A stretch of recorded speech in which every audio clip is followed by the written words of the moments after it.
welcome back to my channel.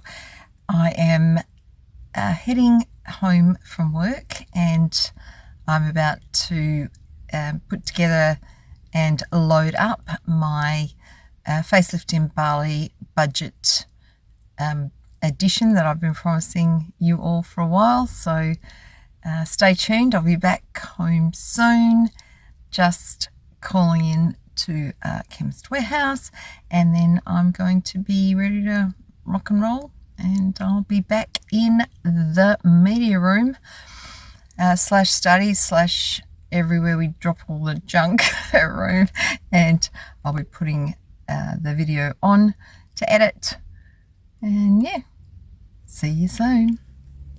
From work, and I'm going to help you to understand how I managed to budget and sort of squirrel away the money that I had worked out that I would need to undertake my deep plane lower face and neck lift with Dr. Roy in Bali. So I had that done in February of 2024.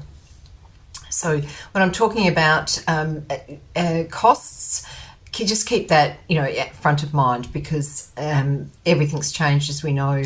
Just going food shopping blows your mind in comparison to this time last year. So be aware that there's price increases everywhere, and that flows on into this particular area. And there's also that other trigger piece of supply and demand. So I started to look at having some work done in September of 2023.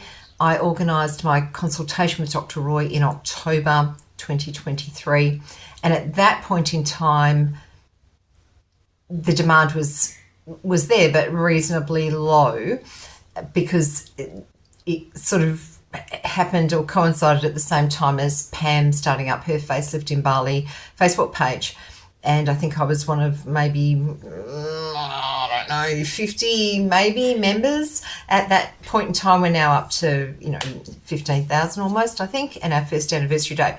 So, exponentially, demand has increased beyond belief. And with that, of course, supply and demand, prices go up. It is what it is. I'm sure there's lots of other different reasons, and I know there are significant price differences between surgeons in Bali for lots of different contributing factors. One of these, and only one of these, is the fact that in my circumstance, I had my surgery done at Siloam Hospital in Kuta, which is the local, somewhat, I suppose, if you look at Australian equivalents, as a public hospital system. And it's where the expats go, and you'll know if you've been there, because there's a really diverse range of people in the theatre, in the waiting rooms, etc. So the price is inherently lower than if you are attending a hospital that has been purpose-built for tourists. And those who know what happens in places like Thailand, Vietnam and Korea, you'll know this is exactly the same process. Generally, Westerners or tourists wanting surgery are sent to the tourist hospitals. They're priced accordingly, and they are aesthetically more adaptable, I suppose, or comfortable for Westerners. There's a level of luxury. In saying that, I've got to tell you, I've got private health insurance here, and I've spent a fair degree of time in hospitals, private and public, in Western Australia. And one thing I did notice is that there was a nurse around every 5 seconds, which, good luck if you can find one here, because poor buggers are worked to the bone and get paid nothing. And so unappreciated that nobody's taking up the field any longer, which is a real shame. Anyway, just keep that in mind.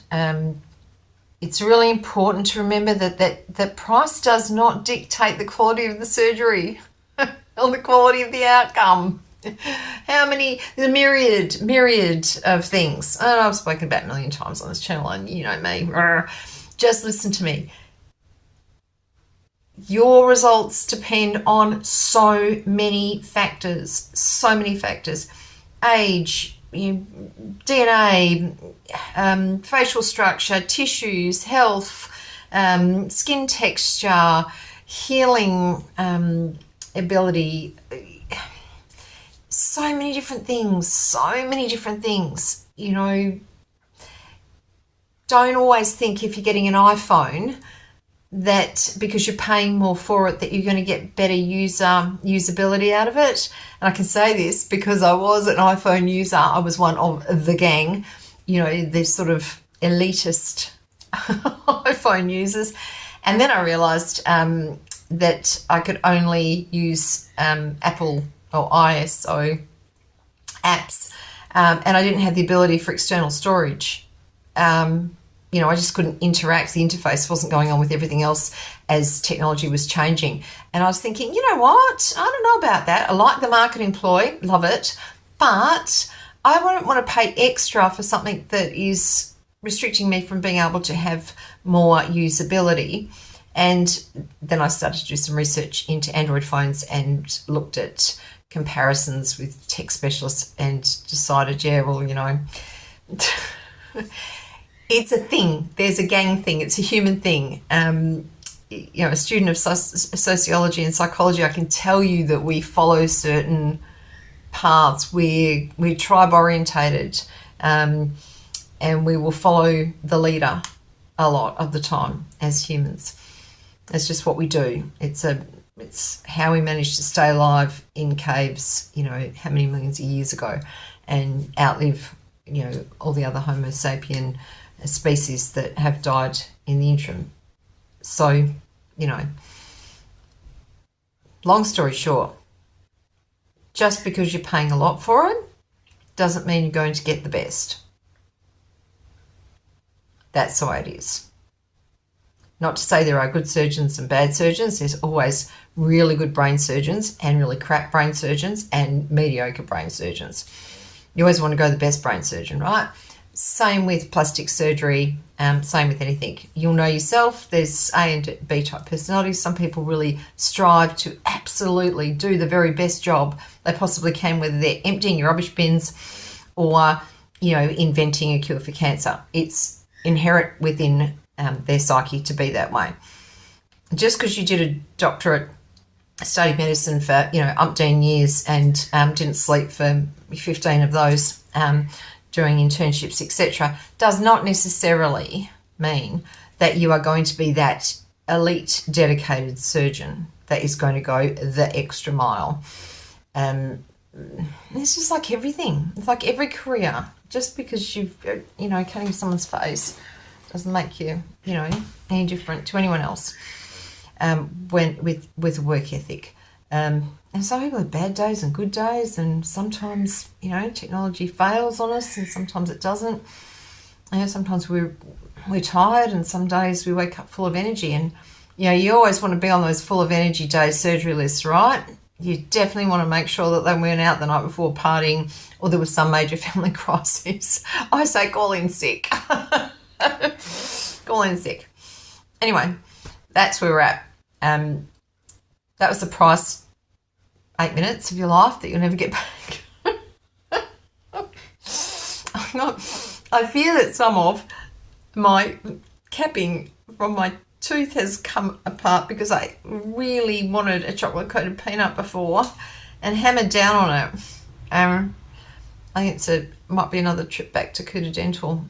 Teeth have fallen apart. Not the new ones. New ones are all good. It's the ones I haven't had done yet. That one at the front is causing me some grief. You got to find 3 weeks to go to Bali to get this stuff done, and I just don't have that time at the moment. Okay, back to what's the budget look like. I've got notes down below because otherwise I'm likely to forget.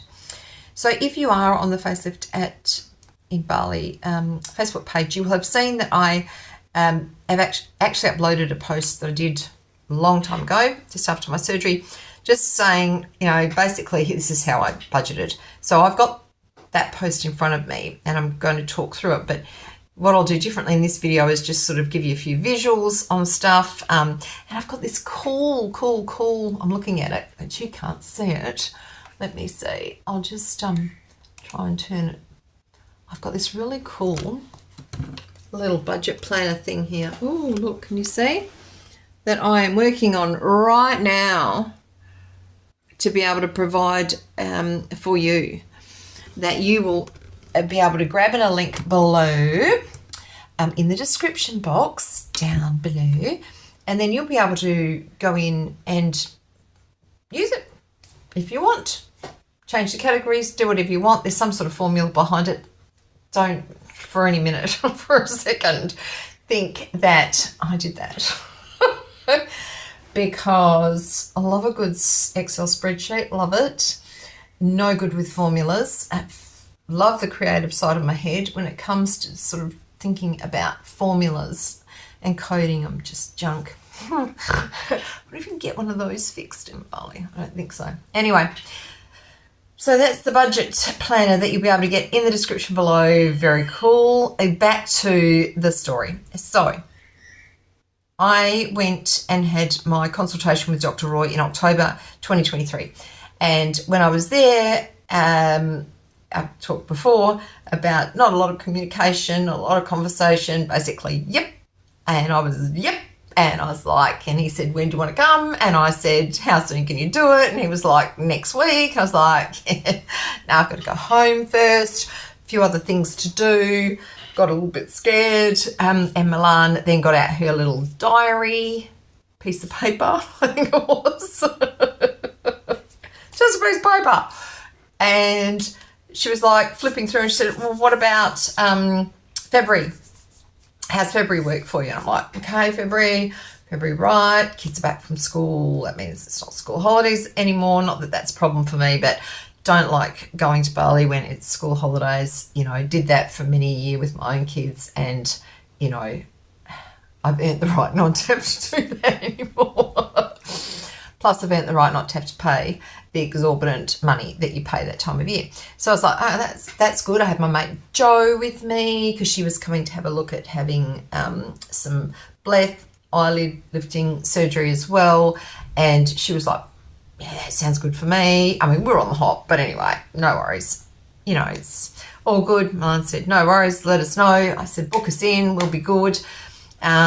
She sort of said, you come in 2 days before, day before, you have your medical tests, then you have your surgery, then you come back 7 days later for dressing changes, then 14 days later for your stitches to be removed, and then on day 16 you're free to go. So I was like, okay, that sounds good. Joe's wasn't as sort of, you know, intensive, but it was a little minor surgery, but that was all right. So we sort of were trying to work out if we were going to do it together and how that would work, blah, blah, blah. So I knew that I needed to stay a minimum of 16 days or I couldn't have it done, which is a long time. 14 days is the most I've ever really stayed in Bali. But anyway, 16 days. She gave me a price, which was $4,500 Australian dollars. As she said, the tests are about 350 Australian dollars. And that was it. That was it. I was like, okay. So I got back to Perth and, you know, the reality sort of then sunk in, right? Okay, this is really happening now. The date was February, it was October, so I'd worked out how many weeks I had between coming back and going back for my surgery, looking at my notes, okay? So how to get my consultation with Dr. Roy. Back in the day then, it was WhatsApp Nurse 2, message Nurse 2 and said I'd like a consultation. She came back and said, can you be here 10 o'clock on such and such date? I was like, no, I don't fly into the next day. She said, no worries, come at 10 o'clock on the same day again. I messaged back and said, no, I'm not flying in the next day. You know, she came back and said, no, make it the next day sort of thing. So, you know, those sorts of little communication things can, you know, a bit confusing at the time and somewhat concerning when you're sort of a bit nervous, but it's all cool. It's all cool. So that's how I got my consultation with Dr. Roy. And turned up, ground floor, went up to the general area reception in the lift, registered, gave all my details. Take your passport with you because they'll need that. And then once all that's done, they give you a little ticket and you head up to level 5, which is where Dr. Roy's rooms are. You sort of walk out straight into their desk and you hand that over to the nurse, and then you pay, I think, $63 or something like that. So 630 rupiah, more or less, for your consultation, and you sit and you wait and you watch all the Australian women come in and all the Australian women go out, and more Australian women coming in and more Australian women coming out. And that was really before the Facelift in Bali page had started, but there was a few, and people were sort of saying, oh, I think I know you, da da da da, which is really cool. There's more of that happening all the time now. And so that's how I got my consultation. Anyway, so I got back to Perth, and I worked out that it was going to be 23 weeks before I was going back to Bali. So I had 23 weeks to make sure that I had exactly enough money for the surgery, exactly enough money for the tests, and exactly enough money for everything else that happens. And I also needed to book my flights, get in early, cheaper prices. So I had been hearing about the Wise card, and we're gonna cut. Just some information about Wise card.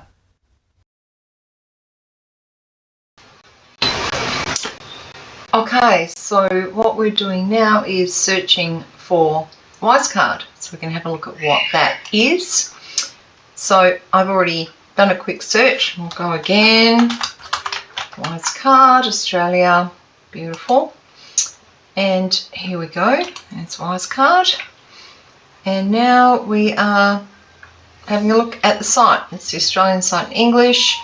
We're on personal. Obviously, if you want to do a business one, you can. You can order your cards straight away from here, but let's just scroll through and have a look. It does say that you can take cash out abroad. I haven't done so. I just don't trust the ATMs in Bali, although you can go into some of the bigger banks, I suppose. You can use Google or Apple Pay, and you can organise your Wise card as a digital card. I've done the same with mine, so it's on my phone. How to go about ordering it. So you open a free account. You have a one-time fee of $10 that creates the order, and then you start spending with the digital card as soon as it comes through to you. The physical card comes through to you, but you can actually set up your app and have the digital card available on your phone.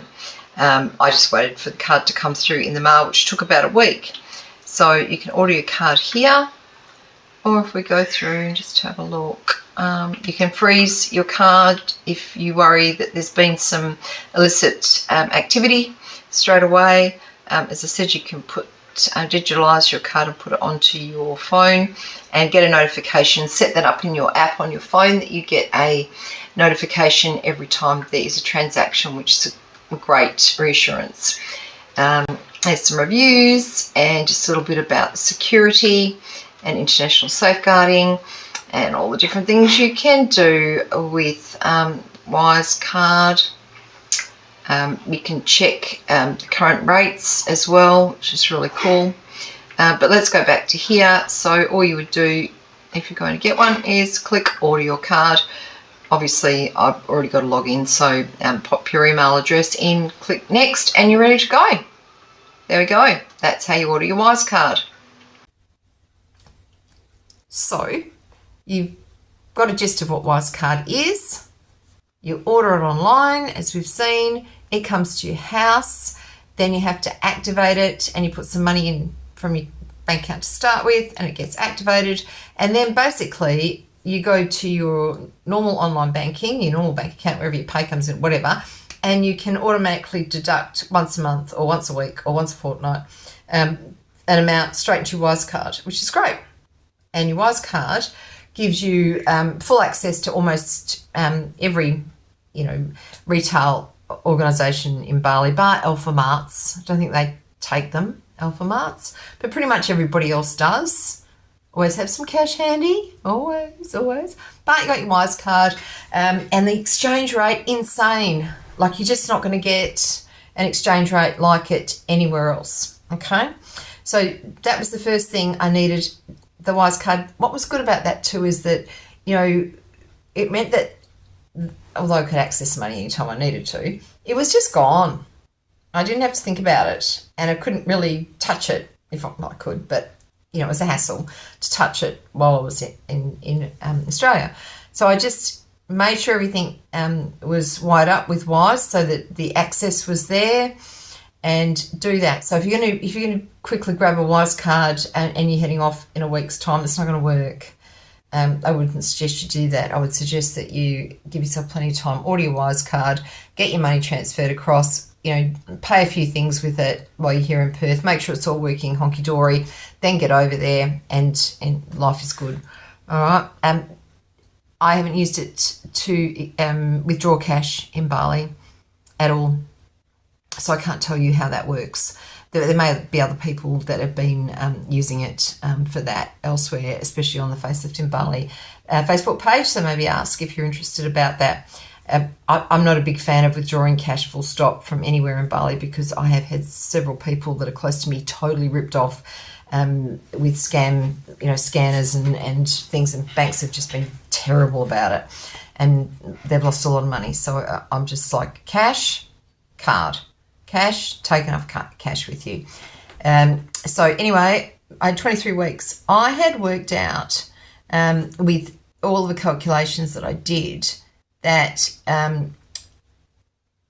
I probably was going to need to put around $435 a week away in that 23-week period, because when I did my calculations, I was looking at around 10,000 to go and do what I needed to do over there. So half of that, or just over half of that, was going to be the surgery. Then that included a lot of things. And I'm going to talk to you about what that included right now. So I looked at what I'd been quoted for stuff, and then I just immediately always added a bit extra onto it, 15%, something like that, because, you know, if we've been to Bali, you just know how it works. That 1 minute it's, you know, $5, and then when you go back, it's gone up to $25, and anyway, everything changes. So Milan had said $350 for my medical tests, so I just budgeted $500. And then I figured, well, if it's only $350, then I've got, you know, $150 up my sleeve that I'll find a nice, you know, mirror handbag to buy with that, or I bring it back, or it stays on my Wise card for my next holiday. So pre-op tests, I said $500. Then I budgeted in my flights. So admittedly, I booked my flights pretty much straight away when I came back, so they didn't go into the Wise card. But I, you know, as an example, I'm going to talk to you as a whole around this. So from Perth, we have CityLink, which is an Indonesian company. So it's that budget company of Garuda. Pretty cool. And they have this great 7:15 flight, which I know is hell for most people, but I'm always awake at the crack of. Don't ring me after 7:30 at night. You're never going to speak to me because I'm fast asleep. But I really like getting up early. So 7:15 means I get to Bali by 11:30. It's gold. You've got half a day. Get yourself settled. Enjoy yourself. It's just good. So that flight when I came back was $300 inclusive. So that was you get your meal and 20 kilos of luggage with your flights. You don't have to pay extra for that. So that was pretty cool.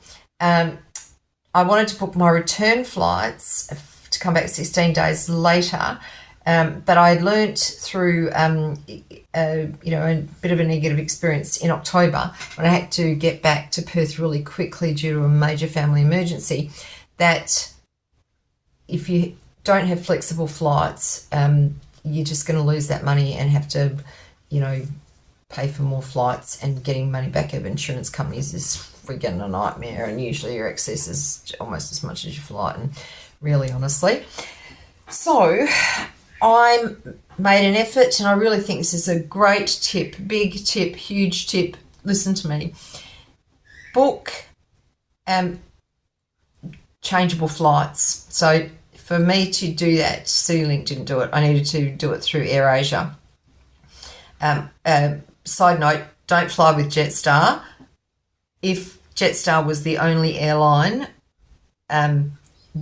available to me, I would swim, because there's probably a better guarantee of me getting home in one piece without losing my complete and utter mind or nana. I've so much disrespect for Jetstar. It's not funny. So sorry, you can't change my mind on that. Try all you want, and I'm not just having a go. The experiences I've had with them defy logic. Defy logic. Total lack of care. And if that's the way they treat their customers, I hate to think the way that they service their aeroplanes. Got to tell you. So AirAsia interchangeable flights. So I got the ones, I think, that you pay an extra $70 on top of your flight. It means you can change 2 dates to fly back, and that's really cool because a couple of reasons. One is, I knew I had to stay 16 days, but what happens if I was feeling really junk and I wanted to get home to Australia to recover pretty quickly, or I just didn't feel like, worst case scenario, that something just didn't go right and I didn't want to stay in that hospital there to get it sorted out. I wanted to come back and have it sorted out in a Perth hospital. I'd rather be able to fly back sooner rather than later. And just more, the surgery took a little bit longer, or there was a complication, you end up staying a bit longer, or something went wrong. Just book flights that you can change, and Jetstar was the best. So that was $570 for that flight coming back. That was including, I had to pay extra, I think, but in the $570 was the luggage. I know when you book, like it's a package deal. When you get the interchangeable flights, you get the your luggage and your food included. So $570 was it. I worked out my accommodation, so I was staying in total almost 3 weeks, because we were going to get there a couple of days beforehand, and then I was going to stay over a few days after as well. So I stay at a little hotel that we have stayed in since Adam was a boy, before Jesus was born, called the Flora Beach in Kuta. Not everybody's type of hotel, but we spend minimal amount of time in the hotel. We like it. It's only got 20 rooms. We know the people really well, and we know the area really well, and it's just really good and local to get around, and we just really like it. Cheap as chips, I think $45 a night. So that worked out to be around $735 in total for my accommodation. Yours may be more, it could be different. You might be travelling around, don't know, you work it out. Then I looked at travel insurance, and I hadn't actually booked my travel insurance at this time, but I was doing a lot of research about travel insurance and medical travel insurance. So I did a lot of research to find out there really isn't much option. A video coming on travel insurance. God, I promised that a million times, haven't I? Don't hold me to my promises, or don't hold your breath. So MediShield was the only one that I could get to cover me. And even then, when you read the T's and C's, a wing and a prayer for my $600, around $600. But I budgeted for that. Then I had my incidentals. So my incidentals, I budgeted about $1,500. So yeah, $1,500. So visas to get in, cash to take with me, any incidentals that I might need on my trip, which always happen, Gojeks, handbags, gifts for the kids, gifts for the grandkids, shopping. I get jewellery remade over there with my wonderful jeweller Elvis in Sanua. All the time there's something that needs to go back, or I've got a new grandchild and I want something changed into a baby bracelet or something like that. just internet costs, just in case, not knowing what your phones are like or whatever. Just, your general holiday stuff, the stuff you already know that you're going to have to be prepared for when you go to Bali. That was my incidentals, and I worked out about $1,500 for that. Obviously, I'm not going on any activities, no rafting, no four-wheel driving, no bike riding through the rice paddies, no hiking the volcano, no. No, pain. No, wrapped up, strapped up. No. Shopping. No. Didn't do a lot of that. Certainly not for the first 10 days. Had a little bit of Botox here, that sort of stuff, but hot, sweaty, bandaged, uncomfortable, feeling not a lot of pain, but just can't hear, ears are all covered up, and it's like so annoying. I was pretty bruised. I looked a bit like a bit of a freak, all bandaged up, even though I thought I was pretty swish with my, salvo scarves and my big fat hat and all the rest of it. But bottom line is, stay there, relax. How often do we get to relax? We never get to relax. We're mothers, right? We never get to relax. Well, most of us are mothers. If not mothers, we're women. And, we've got 2 jobs. They've still got one. Relax. Watch mindless TV, read books, lay in the pool. Don't go anywhere. Stay in the cool. Just look after yourself. So that was my incidentals. Then I wanted to have what if funds available. So what I termed risk mitigation money. That is the what happens if something goes wrong money. Now, that could be a number of different things. It could be price increase that you weren't aware of. It could be tests come back and something's not right. You need to go into hospital for more than one night. During the surgery, something, your body's not responding right. You have to stay in for 2 nights. You might have a reaction to medication. You might have to see the doctor more than you would normally see the doctor. You might want to change hotels because you're feeling junk and you're not getting the right service from the hotel you're in. Risk mitigation money, so important. Or I think in my post I referred to it as meat on the bone. So I don't know what might happen, but I know when I was there, I met people who were all geared up to go and have it done, and then there were some complications with test results, which meant they had to go and be medicated. Medication, it's not expensive, but it's a cost you weren't considering. A night in the hospital, again, not hugely expensive, but a cost you're not considering. All that sort of stuff is, it happens. Your blood pressure might be through the roof. It might not be. Your glucose levels might be through the roof. It might not be. There may just be something that shows up in your bloods that you weren't expecting. Don't know. Have that money put aside. And again, if you don't use it, well, when I win a chicken dinner, you can put it away for your boob job or your tummy tuck or your fat lipo or whatever you're going to have done next. Just great, but don't leave home without risk mitigation funds, all right? Don't. Now, how we tell our children when they go away, have you got travel insurance? I'm telling you exactly the same thing. Do not factor that in. Don't think, I'll just leave it until the week before I go, because you know how hard it is to come up with a couple of grand just at the last minute? It's not easy for most of us. If it is, you're probably in New York having your face done, not going to Bali. We're all pretty much, average Joes, I think, and, it's great to say, I'll just grab $1,000 and the car breaks down or something happens with one of the kids. You've got to go finance something or pick someone up from somewhere and, buy new furniture, or the pool pump dies, or I don't know, stuff. So that was around about 10 grand, broke it up over the 23 weeks.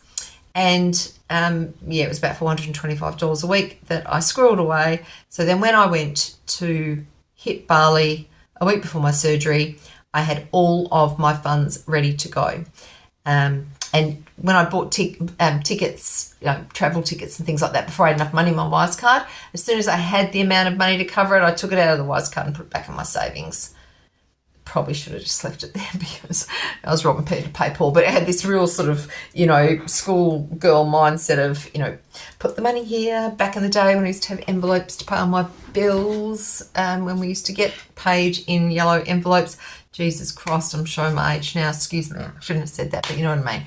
I'm showing my age now. It's a bit like when petrol stations shut at 12 o'clock on a Saturday and the banks closed at 4 o'clock on Friday. And there was no late night shopping. Oh, no shopping on Sundays. Those were the days. All right. That's what I did. Got my money put away. Felt really confident about doing that. And I was good to go. Highly recommend a budget. Highly recommend you estimate on everything.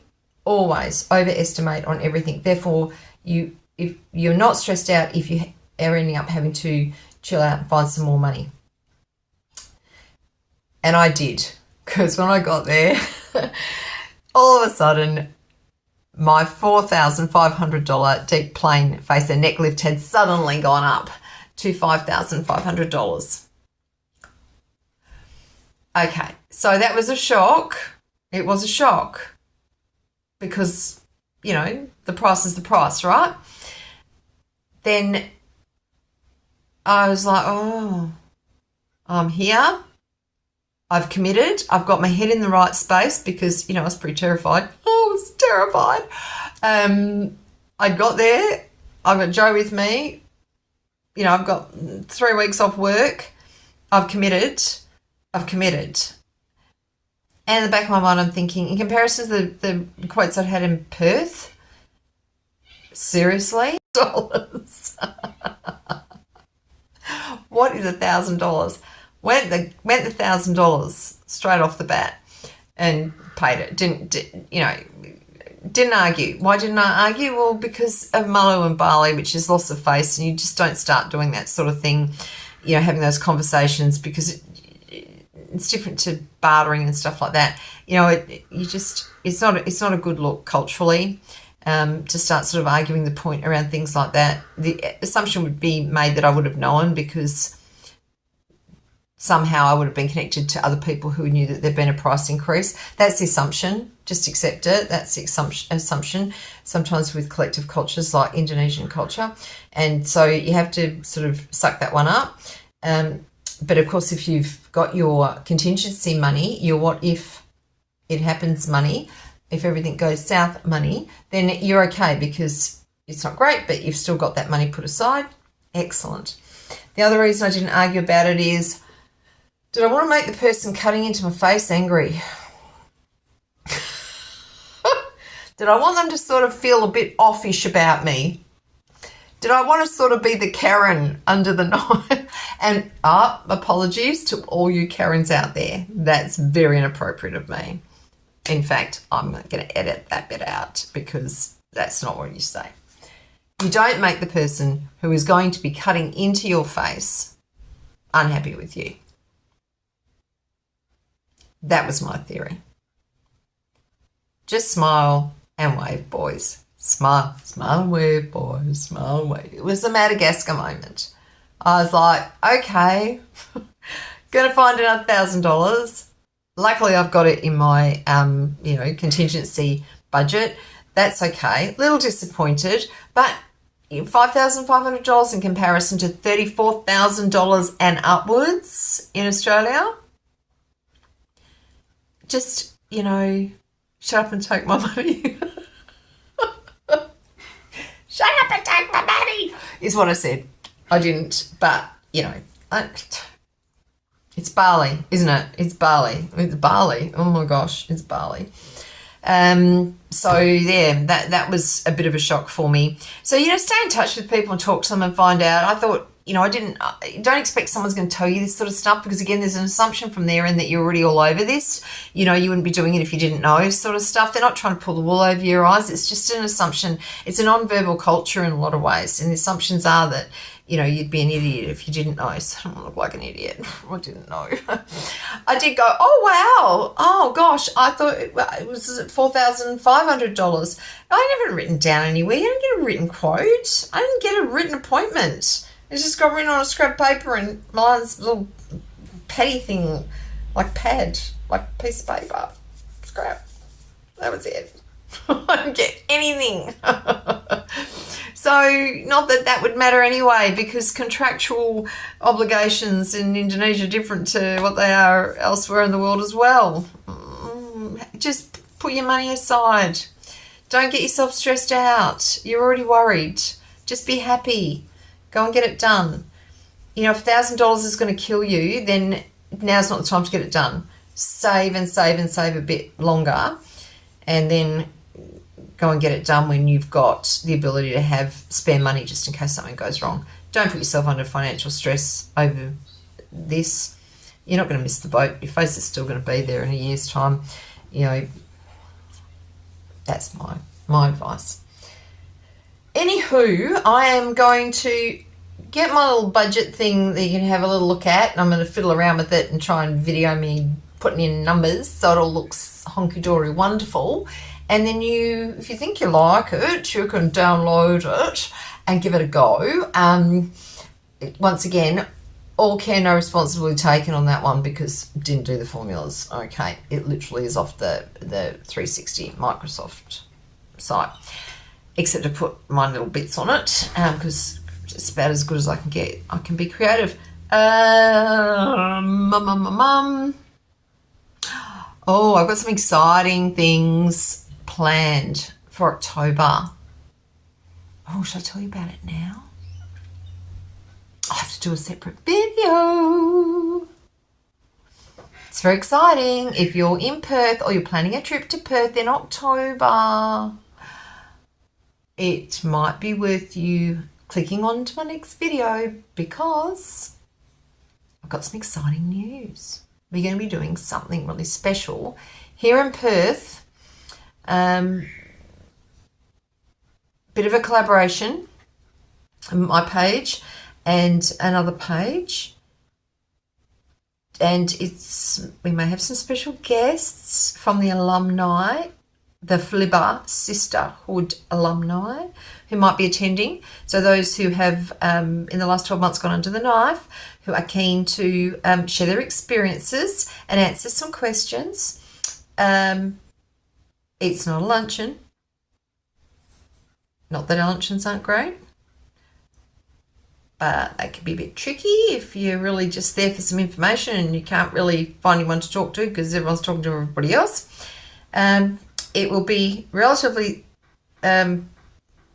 sort of BYO-ish, whatever we're doing, but we'll try and make it in a location that is fairly general and that is a community area.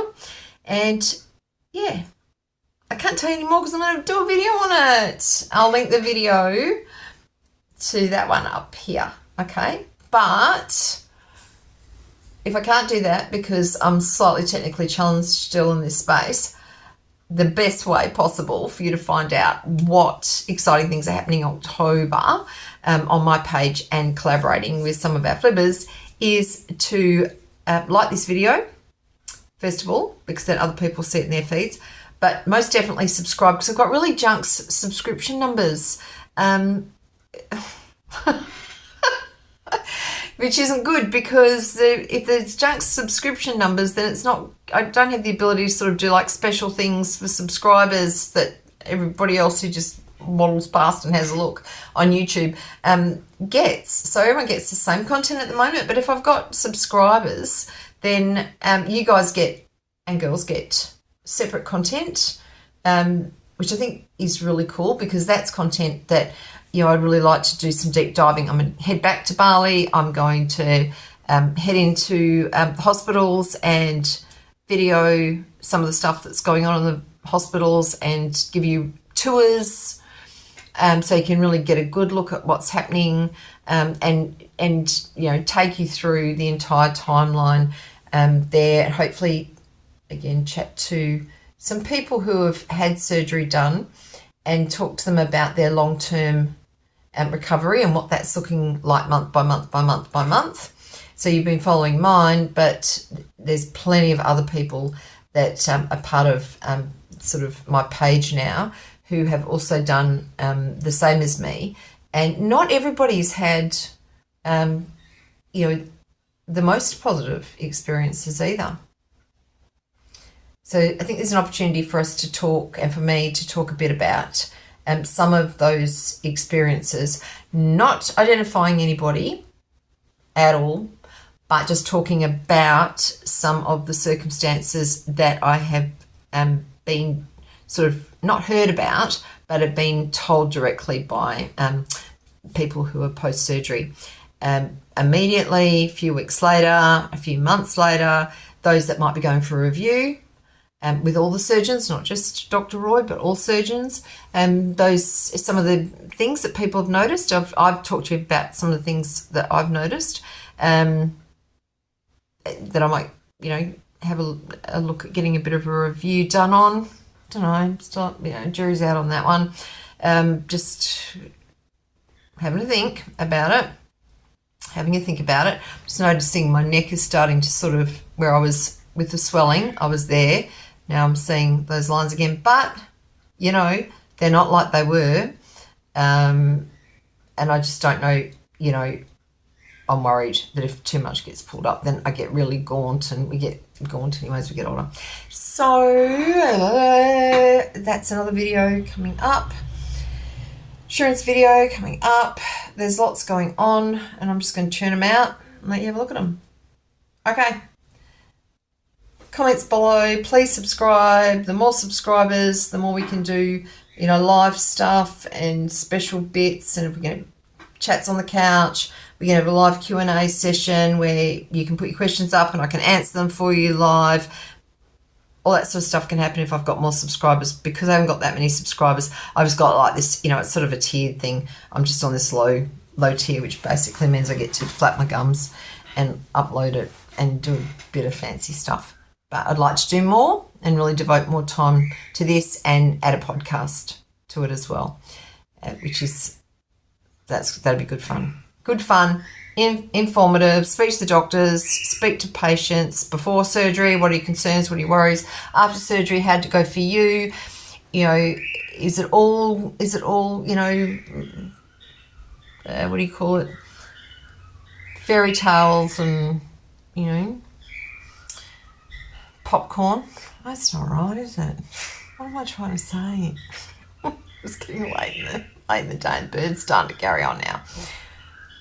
We need to address the issue of what happens if it's not a botch at all, but what happens if it doesn't turn out the way that you thought it would, or you're not looking like, Jennifer Aniston afterwards. And that's explicitly what you went in with the picture and said with the, photo on the stick and went, right, see this? I want this to be this, right? And you didn't get that. Or your scarring was not good, or there was swelling in places, or you got a bit of a pixie ear, or something. Don't know. One side's this and one side's not. We need to hear all those stories, because all of those stories are important, and I went looking for them when I first started doing my research. I found it a little bit difficult because we don't want to be talking negatively about certain doctors. We just want to be talking about experiences, and everyone's different experiences, because that helps you plan for the unexpected, a little bit like this budgeting situation. Okay? I'm going to do how exciting, we've got exciting news coming up. And yep, as soon as I get some more information on that, I'll put that out as a video, but subscribe so you can see it. I really mean, so only subscribers can attend, but no, not at all. As we do more of these little sessions that I'm hoping to do, we might change it up so it is really exclusive, because I think that would be great. And then hopefully we'll have some specials that are only exclusive to certain pages and things like that, those members for everyone from Bali. But at this point in time, like anything, you got to start somewhere. And I suggest let's just all meet in one place and chat as women do, and men, bring them along. But to know more about that, subscribe, like. And it's good to catch up with you, and I will see you again soon. Take it easy.